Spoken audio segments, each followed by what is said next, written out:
এখন রাজনৈতিক ভাবে ধরেন একটা একটা উদ্যোগ নেওয়া হচ্ছে, সামনে একটা ইলেকশনের প্রক্রিয়া হতে পারে, হবে কিনা আমরা জানি না এখনো, হতে পারে, এবং সেটি আওয়ামী লীগকে বাদ দিয়ে এরকম একটা কথাবার্তা শোনা যাচ্ছে। এই বিষয়ে আপনারা কি ভাবছেন? আমরা বাংলাদেশের বেশিরভাগ জনগণের প্রতিনিধিত্ব, সেই পার্টির কার্যকলাপ নিষিদ্ধ করি, সেই পার্টিকে নিষিদ্ধ রেখে নির্বাচনে অংশগ্রহণ থেকে বিরত রেখে বাংলাদেশে কোনো ইনক্লুসিভ, নিরপেক্ষ, বাংলাদেশে কোনো ফ্রি ফেয়ার ইলেকশন হতে পারে না, হওয়া সম্ভব। যদি হয় সেক্ষেত্রে আপনাদের কৌশল কি হবে? যদি নদীতে ফেলব, যদি আমি এটুকু জানি, ক্ষমতার রাজনীতি রহস্যপূর্ণ। ইউনূস তার ক্ষমতাকেই ভালোবাসে, গণতন্ত্র তার কাছে কোনো বিষয় নয়। অলরেডি তার সমর্থকরা, যারা তার সে অ্যালায়েন্স, অ্যালাইড ফোর্সেস, তারাই বিভিন্ন ইস্যুতে বিভক্ত হয়ে একটা জগাখিচুড়ি পরিবেশ সৃষ্টি করছে, যেটা নির্বাচনের পথে প্রতিবন্ধক হয়ে দাঁড়াতে পারে। এখন মানে ধরেন আমি শুনতে পাচ্ছি, পেয়েছি যে, জি, আমরা শুনতে পাচ্ছি মানে শেখ হাসিনা আপনাদের দলীয় নেতাদের সঙ্গে বৈঠক শুরু করেছেন ইন পার্সন। সেটি কেমন হচ্ছে? এবং এই যে জি, বিচ্ছিন্ন হয়ে যাচ্ছে, যে অনেককে বিতর্কিত অনেক নেতাকে নিষ্ক্রিয় করা হয়েছে, এটি কতটা সত্য? একথা মোটেও সত্য। এখন এসব বাদ বিচার করার সময়, এখন সবাই কাজ করছে যারা কাজ করতে চায়। পরবর্তীতে দেখা যাবে কারা সক্রিয় থাকে, কারা নিষ্ক্রিয় থাকে। যারা এখন সক্রিয় থাকবে, সংগ্রামে আন্দোলনে থাকবে, সবকিছুই তো আমরা পর্যবেক্ষণ করছি। আর আমাকে যে প্রশ্নটা করেছেন, আমি সেটা বলতে চাই যে আমাদের পার্টিতে একটা নিয়ম আছে, 3 বছর পর পর আমাদের পার্টির সম্মেলন হয়। সম্মেলনের মধ্য দিয়ে নতুন নেতৃত্ব আসে, আর এই প্রক্রিয়ায় কাউন্সিলরদের সম্মতি নিয়ে আমাদের নেত্রী, আমাদের সভাপতি শেখ হাসিনা এ ব্যাপারে চূড়ান্ত সিদ্ধান্ত নেয়। তবে আমাদের 3 বছর, সর্বশেষ আমার 2 টার্মের পর, এটা 3rd টার্ম চলছে, এটা শেষ হবে আগামী ডিসেম্বর। এখন ডিসেম্বরে আমরা কোথায় থাকবো সেটা আমি জানি না, এবং তখন যদি সম্মেলন করার মতো অবস্থা না থাকে, তখন অন্তর্বর্তী কোনো ব্যবস্থা যদি নেওয়ার দরকার হয়, আমাদের নেত্রী প্রয়োজনে নিতে পারে। আমার কোনো পদের প্রতি কোনো মোহ নেই।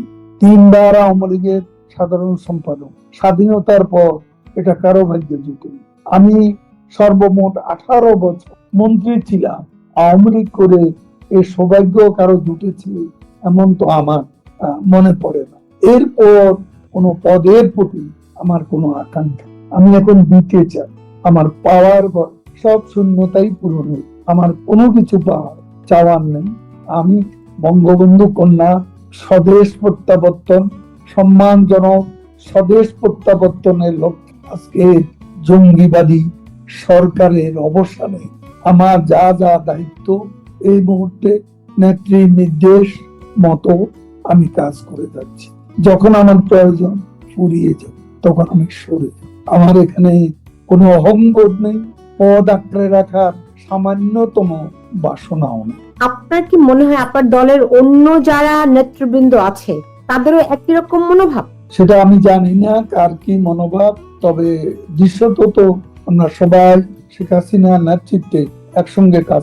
আপনি বলেছেন যে এখন ওই নিষ্ক্রিয়তার সুযোগ নেই, কে বিতর্কিত নয় সেটিও বিবেচনার সময় নয়, সবাই কাজ করতে হবে, কথা আপনি বলেছেন। তো এখন যেই শেখ হাসিনা যেই বৈঠকগুলো শুরু করেছেন, আমি শুনেছি যে 5 জন করে নেতার সঙ্গে তিনি বৈঠক করছেন। এই ধরনের কোনো সিগন্যাল আমি তো পাই, আমি পাইনি, অন্য কেউ পেয়েছে সেটাও আমার জানা নেই। কারণ এখানে তিনি যেখানে আছেন সেখানে কতটুকু সম্ভব এ ধরনের ইনপার্সোনাল আলোচনা, সেটাও কিন্তু বিবেচনার বিষয়। এমনিতে আমি জানি না যে এই ধরনের কোনো বৈঠক হচ্ছে, এমনিতে বা এই ধরনের কোনো ইনপার্সন বৈঠক করার সুযোগ আছে, সেটা আমার জানা নেই। বুঝতে পেরেছি। এমনিতে তার সঙ্গে কোনো কথাবার্তা কিংবা ধরেন দেখা আপনার কি হয়েছে কিনা? আমার সাথে দেখা একবারও হয়নি। আমি তাকে অহেতুক ডিস্টার্ব করি না, আমি চেষ্টাও করি নাই দেখা করার। প্রয়োজনীয় নির্দেশ তিনি দিলে সেটা আমি পাই, যোগাযোগ আছে তার এই সাথে। নির্দেশটা কিভাবে করে পান? জরুরি প্রয়োজনে যেভাবে পাওয়া আজকের পৃথিবীতে সম্ভব সেভাবেই হোক। ফোনে আর কি, রাইট?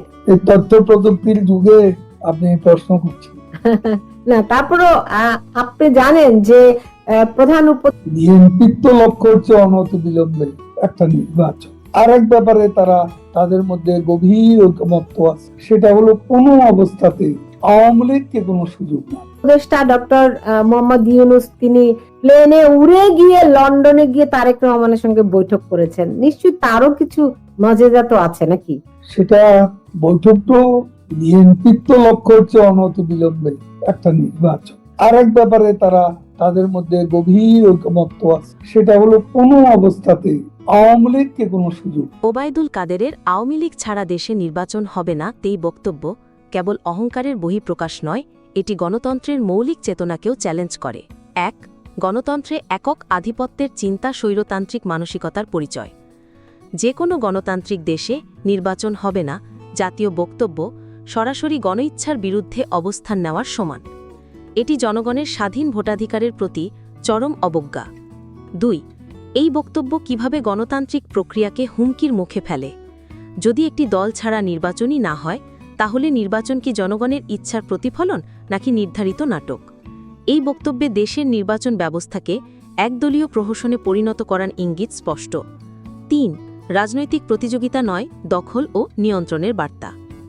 একটি দল নিজেদের ছাড়া নির্বাচন হতে না দেওয়ার মনোভাব দেখালে তা বোঝায় তারা রাজনীতি নয়, শাসনের চর্চা করছে। এটি আসলে গণতন্ত্রকে দখলদারির রাজনীতিতে নামিয়ে আনার প্রচেষ্টা। ৪. ইতিহাস বলে এমন বক্তব্য একনায়কতন্ত্রের পূর্বাভাস দেয়। যারা মনে করে আমরাই একমাত্র বৈধ শক্তি, তারাই ভবিষ্যতে জনগণের কণ্ঠরোধ করে। এমন মনোভাব একদিন দেশের গণতন্ত্রকেই লীলার মঞ্চে পরিণত করে। ৫. জনগণের প্রশ্ন, তাহলে বাকিরা কি? নির্বাচনের মালিক কি কেবল আওয়ামী লীগ?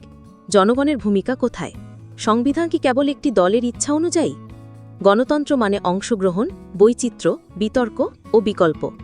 আমরা ছাড়া নির্বাচন হবে না এমন বক্তব্য গণতন্ত্র নয়, বরং কর্তৃত্ববাদী চিন্তার প্রতিফলন। এটি একটি আত্মবিশ্বাসী দলের নয়, বরং নির্বাচন ব্যবস্থার প্রতি ভয় ও জনগণের প্রকৃত রায় থেকে বিরত থাকার প্রকাশ। তো আজকে এই পর্যন্তই, কিন্তু প্রশ্নগুলো এখানেই শেষ নয়। এই দেশ, এই রাজনীতি, এটা আমাদের সবার। আপনি, আমি, আমরা সবাই মিলে গড়ে তুলব সচেতনতার একটা মঞ্চ। আপনার ভাবনা, আপনার চিন্তা এবং আপনার মতামত আমাদের দরকার। তাই কমেন্টে লিখে জানান এই মুহূর্তে আপনি কি ভাবছেন এবং আপনি কোন দিকে তাকাচ্ছেন। রিপাবলিক অ্যান্ড পলিটিক্স কেবল খবর বা বক্তব্যের জায়গা নয়, এটা একটা ভিন্ন মতের প্ল্যাটফর্ম। এখানে প্রশ্ন করার সাহস আছে, সত্যের পেছনে ছুটে চলার স্পর্ধা আছে। চ্যানেলটি ভালো লাগলে অবশ্যই সাবস্ক্রাইব করে পাশে থাকুন, কারণ একটা ক্লিকেই হতে পারে হাজারো অন্ধকার ভেদ করে আলো খোঁজা শুরু। ফিরছি পরের পর্বে আরও খোলামেলা বিশ্লেষণ নিয়ে। সে পর্যন্ত সবাই ভালো থাকুন, সুস্থ থাকুন। আল্লাহ হাফেজ।